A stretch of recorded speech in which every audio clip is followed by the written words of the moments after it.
Nearly 6 out of 10 Americans have zero emergency plan. No stored food, no water, no go bag, nothing.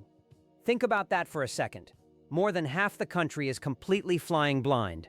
If something major went sideways tomorrow, they would have no idea what to do. No plan, no supplies, no clue. And here is the brutal truth nobody wants to say out loud. These are not stupid people. A lot of them are educated. They hold down jobs. They take care of their families. They think they are doing everything right, but when it comes to being ready for a real emergency, they are completely exposed. Most of them will not figure that out until something actually happens, and by then, it is too late to prepare. It is just damage control at that point, and damage control is a losing game. So what are we actually going to do today? We are going to have an honest, no-nonsense conversation about what it really means when a major disaster hits. We are going to look at what history tells us about how fast things collapse. We are going to break down the real threats sitting right in front of us. And then we are going to talk about what you can do starting today. Not next week, not someday, today. No fluff, no panic, just reality, straight up. Before we go anywhere, let us get one thing straight. This is not fear-mongering. Fear-mongering is when someone scares you without giving you anything useful to do with that fear. That is not what this is. What this is a wake-up call backed by history, current events, and basic common sense. You can take it or leave it. But if you take it and actually act on it, you are going to be in a completely different position than the majority of people around you. That is not a small thing. That gap between prepared and unprepared, it can be the difference between life and death. Let us start with history, because history does not lie. Go back to 2005. Hurricane Katrina made landfall in New Orleans. It was one of the most devastating natural disasters in American history. Over 1,800 people lost their lives. Entire neighborhoods disappeared underwater. Tens of thousands of people were stranded with no food, no clean water, and nowhere to go. Now here is what made it worse. People waited. They trusted that help would arrive quickly. They assumed someone had a plan for them. They were wrong. Government response was slow. Coordination was a mess. And ordinary people paid for that with their lives. The people who survived, the ones who got out, who had supplies, who had a plan, those people were not lucky. They were prepared. There is a massive difference between those two things. Fast forward to 2020. COVID-19 hits. Within days of lockdowns being announced, grocery store shelves were picked clean. You remember the images, empty aisles everywhere, people physically fighting over toilet paper, hospitals scrambling for basic protective equipment. Supply chains buckled almost instantly under the pressure. Nobody saw it coming, or rather, plenty of people saw something like it coming. Most people just chose not to take it seriously until they were staring at an empty shelf, wondering what they were going to feed their family. And then 2022. Russia invades Ukraine. In one night, millions of ordinary people had their entire world upended. People grabbed whatever they could carry and ran. Some made it out, some did not. Some had a car, some cash, some important documents. Others had nothing but the clothes on their back. These were normal people, teachers, business owners, parents. They were not living in a war zone the week before, and then suddenly, overnight, they were. That is how fast it happens. That is the pattern. Things feel stable right up until they are not. And the window between things are fine and everything has changed is often just hours. If you found this valuable so far, do yourself a favor. Hit like, drop a comment, and subscribe so you do not miss what is coming next. We are just getting started. Now let us talk about what is actually on the table right now in 2025 and beyond. Because we are not just dealing with one type of risk, we are stacking multiple serious threats at the same time, and that is what makes this moment particularly dangerous. Start with natural disasters. Earthquakes, hurricanes, wildfires, floods. These are not getting better. They are getting more frequent and more intense. We have seen entire regions of California burn to the ground in a matter of days. We have seen flooding that communities had never experienced in recorded history. We have seen Category 5 hurricanes hit areas that used to only see Category 2s. Infrastructure in many parts of the country is old and brittle. Power grids are strained, water systems are aging.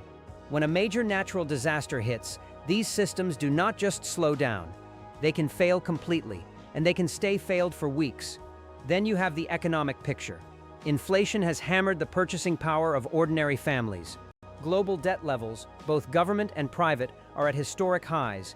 Food prices in many parts of the world have risen so sharply that food insecurity is now a growing reality, not just in developing nations, but in wealthy ones too. Supply chains, which COVID exposed as dangerously fragile, have not been fundamentally fixed. They have been patched. The vulnerabilities are still there.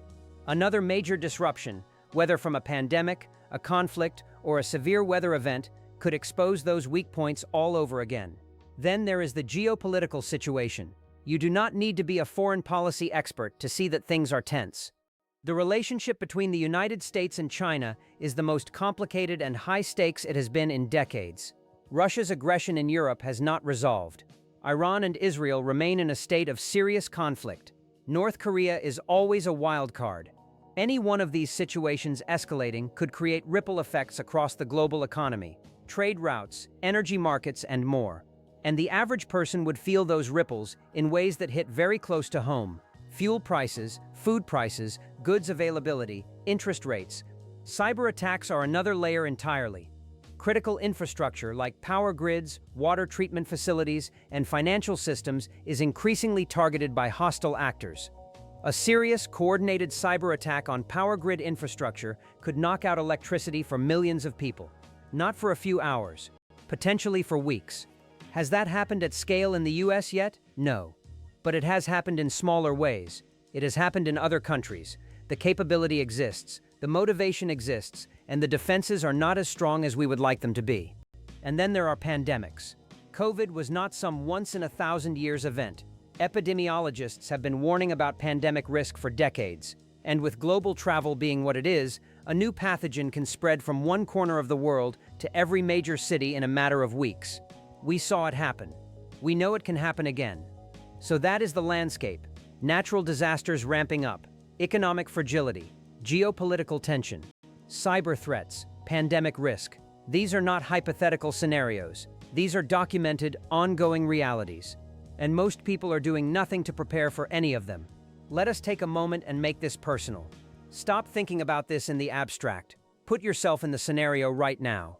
The power goes out tomorrow morning. Not a brief flicker. It is out, and it stays out. The news, what little of it you can access on your phone before the battery dies, is reporting major grid failure affecting your entire region. Authorities say restoration could take 2 to 4 weeks. What do you do? What do you actually have on hand right now? How much drinking water is in your house? Not bottled water from a store that may already be sold out. What do you physically have right now? How much food? Not food that requires cooking on an electric stove that no longer works, but food you can actually eat without power. Do you have cash? Because ATMs will stop working. Card readers will stop working. Electronic payments will stop working. Cash is king in a grid-down scenario, and most people carry almost none of it. Do you have medication for anyone in your household who needs it? Do you have a first aid kit? Do you know where your important documents are, and are they accessible quickly? What is your communication plan? If your phone dies and cell towers are overwhelmed, how do you reach your family members? If your kids are at school and you are at work, what is the plan?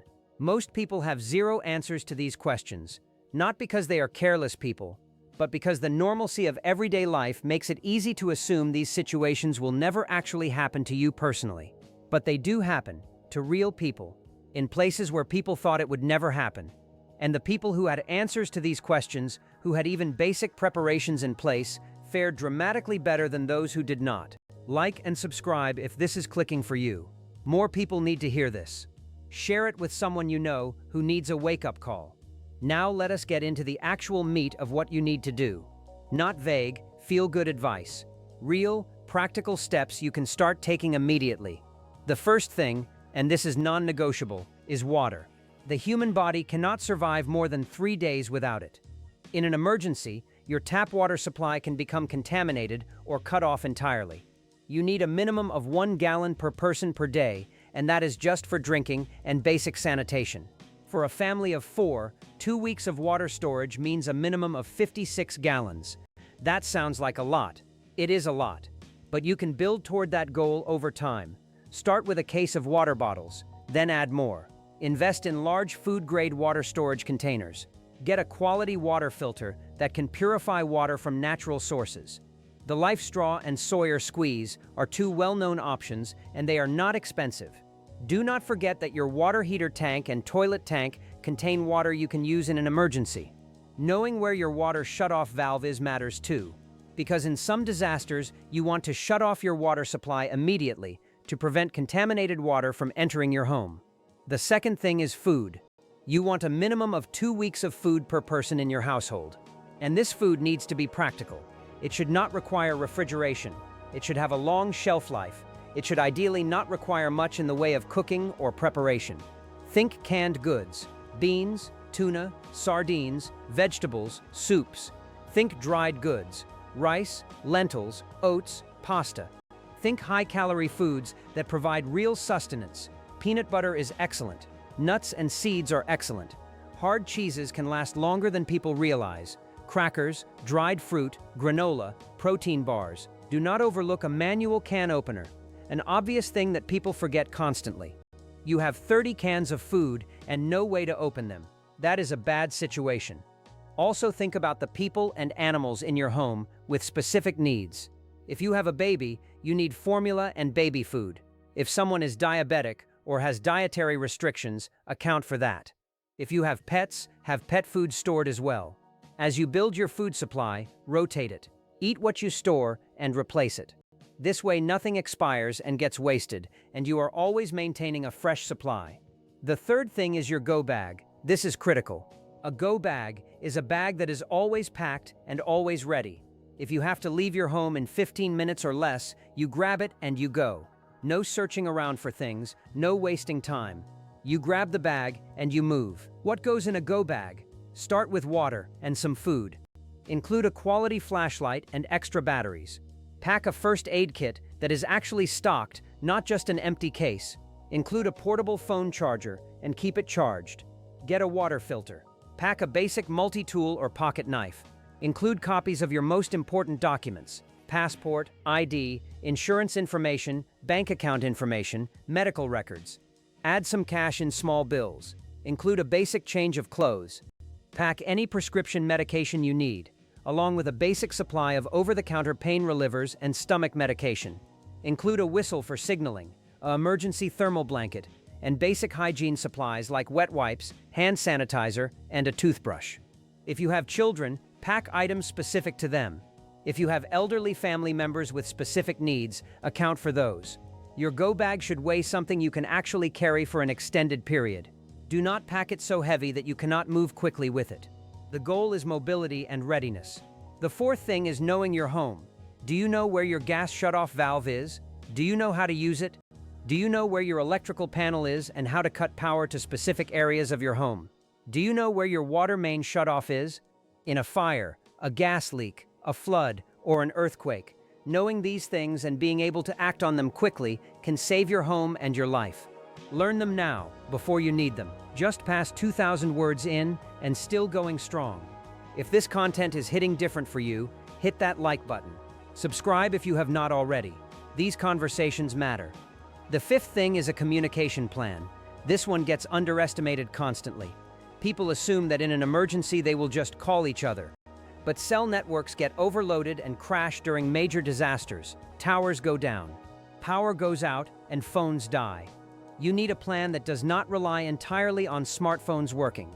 Decide on a meeting point, a physical location outside your home where your family gathers if you cannot reach each other by phone. Have a secondary meeting point farther away in case the first one is inaccessible. Identify an out-of-state contact. Often, during a local or regional disaster, it is actually easier to get calls through to someone in a different state than to reach someone across town. Your family members can each call that out-of-state contact to relay information. Write important phone numbers down on paper. Everyone in your family should have a printed card with the key numbers they need. Each other, the out-of-state contact, the family doctor, local emergency services. Do not rely on your phone as the only place those numbers exist. Consider investing in a pair of walkie-talkies or a hand-crank emergency radio. Hand-crank radios can receive weather emergency broadcasts without any power source. In a grid-down scenario, they become extremely valuable for staying informed about what is happening around you. The sixth thing is financial preparedness. This is one people really overlook. If banks are closed, if ATMs are down, if electronic payment systems are offline, cash is the only currency that works. Keep some cash at home in a secure location. Small denominations are better. You want to be able to make change and not rely on vendors being able to break a large bill. Beyond cash on hand, think about your overall financial resilience. High debt levels mean you have very little cushion if your income gets disrupted. An emergency fund of 3 to 6 months of living expenses provides real buffer when unexpected events hit. It is not always possible to build that quickly, but even having 1 month of expenses saved is better than nothing. Precious metals like gold and silver are sometimes recommended as stores of value during economic instability. There is genuine debate about how practical they are in an actual collapse scenario, but having some physical assets that are not tied to the banking system is a consideration worth thinking through for yourself. The seventh thing is community. This one sounds soft, but it is actually one of the most strategically important things on this list. In a real, sustained disaster, the people around you matter enormously.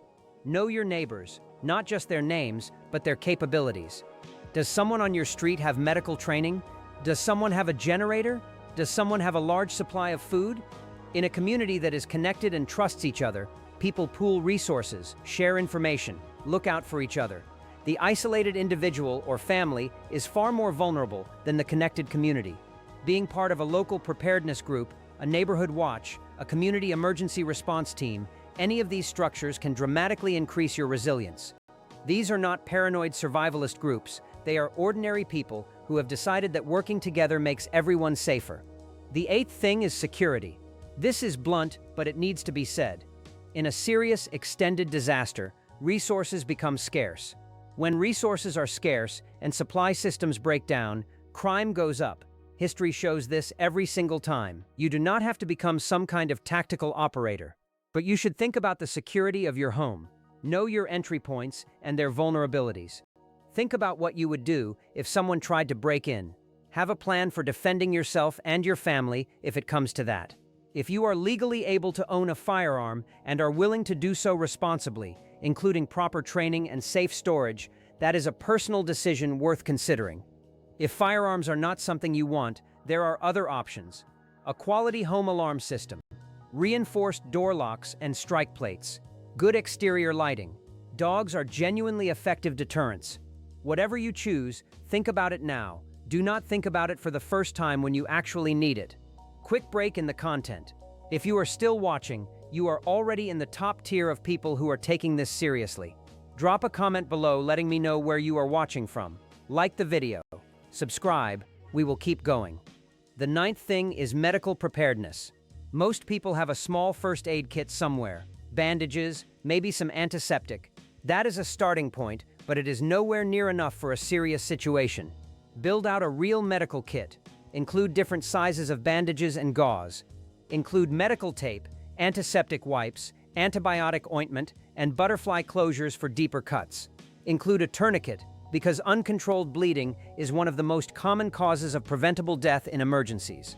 Include over-the-counter pain relievers, anti-diarrheal medication, antihistamines, and antacids. Take a first aid course. The American Red Cross offers them regularly.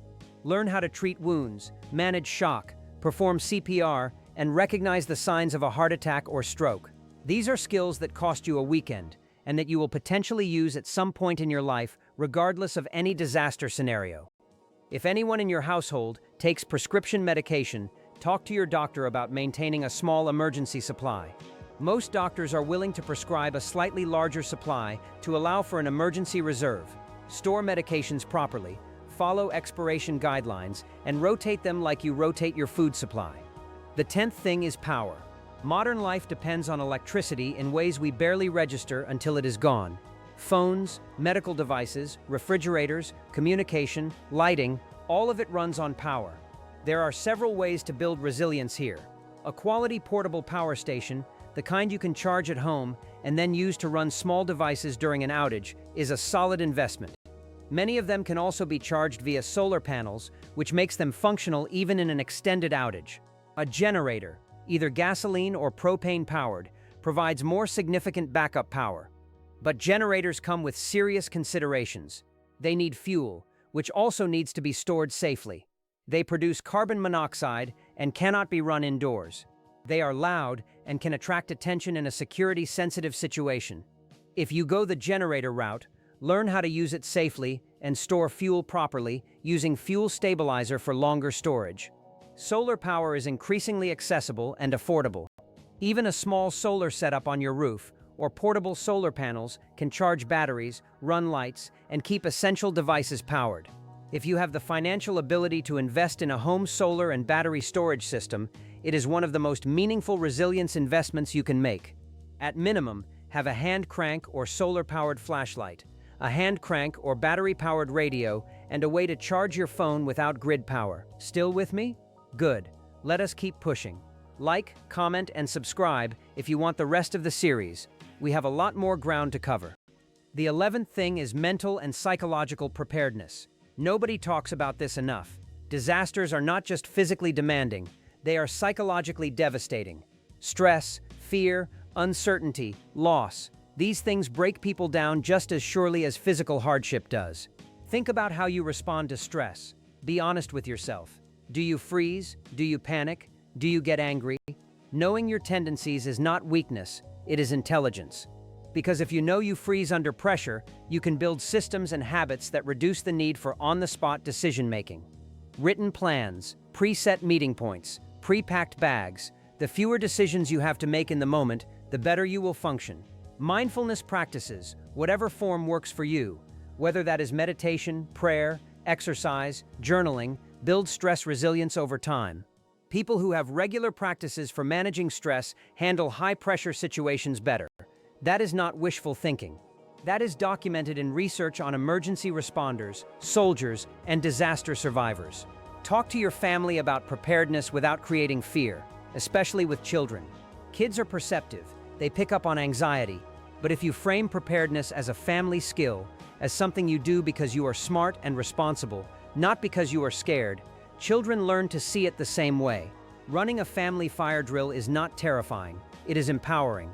The 12th thing is staying informed without getting overwhelmed. There is an enormous amount of information out there about disaster preparedness. A lot of it is excellent, a lot of it is garbage, and some of it is deliberately designed to maximize your fear rather than your readiness. Source your information carefully.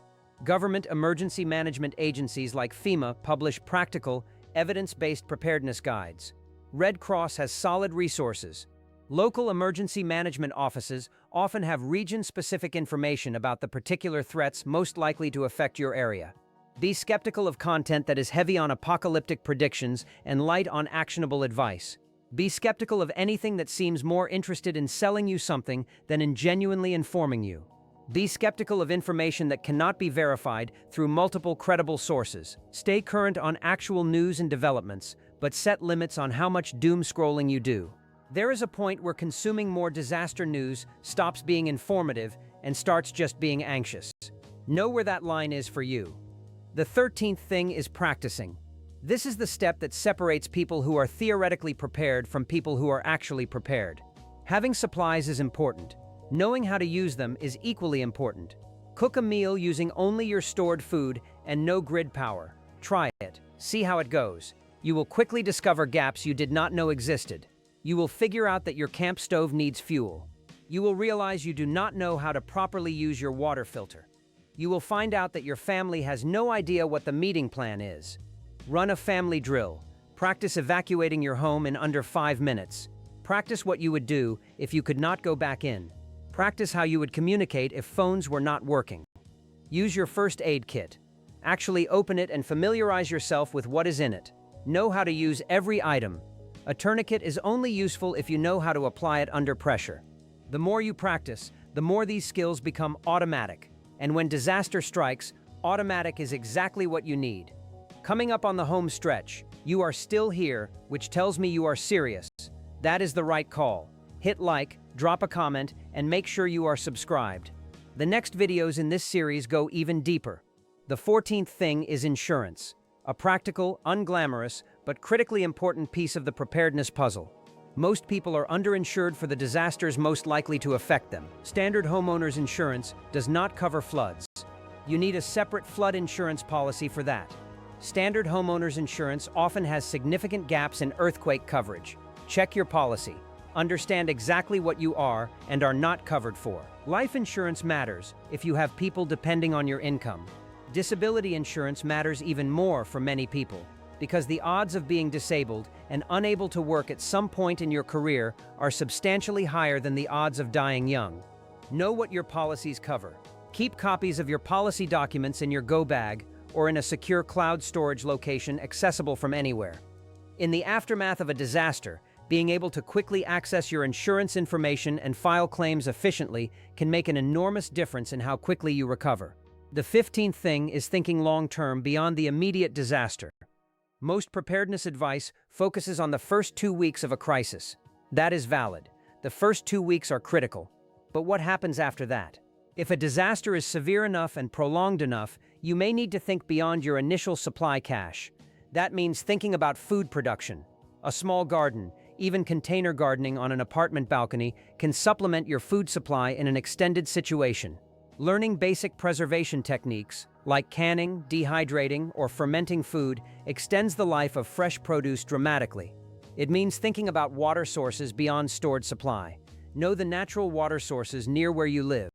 Know how to purify water from those sources.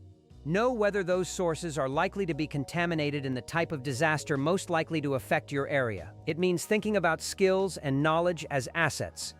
In a serious long-term disruption, the most valuable people in any community will not necessarily be those with the most money. They will be the ones who know how to do things. Fix engines, treat injuries, grow food, build structures, preserve food, generate power. These skills have value in any context and immense value in a disrupted one. The 16th thing is taking an honest inventory right now. Not next weekend. Right now, today, as soon as this video ends. Walk through your home and assess where you actually stand. How much water do you have? How much food, realistically? Do you have a go bag? Is it actually stocked and accessible? Do you have cash? Do you have a family communication plan written down? Does everyone in your household know it? Be ruthlessly honest with yourself. Most people, when they actually do this exercise, are shocked at how exposed they are. And that shock is useful. Channel it into immediate action. Order a case of water. Print out a family communication plan. Start the go bag. Whatever the most obvious gap is, close it this week. You do not have to have everything figured out immediately. Preparedness is a process, but you do have to start. Here is where we bring it all together. Every disaster in recorded history follows the same basic pattern. Things feel normal. Something happens. The window for preparation slams shut, and then people are dealing with the consequences of whatever choices they made or did not make before that window closed. The people who prepared are not special. They are not paranoid. They are not extremists living in bunkers.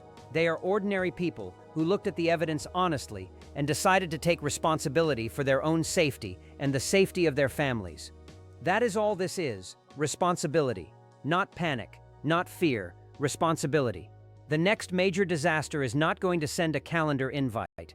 It is not going to give you a warning period. It is not going to wait until you feel ready. It is going to happen when it happens. And at that moment, your preparation level at that exact moment is what you will have to work with.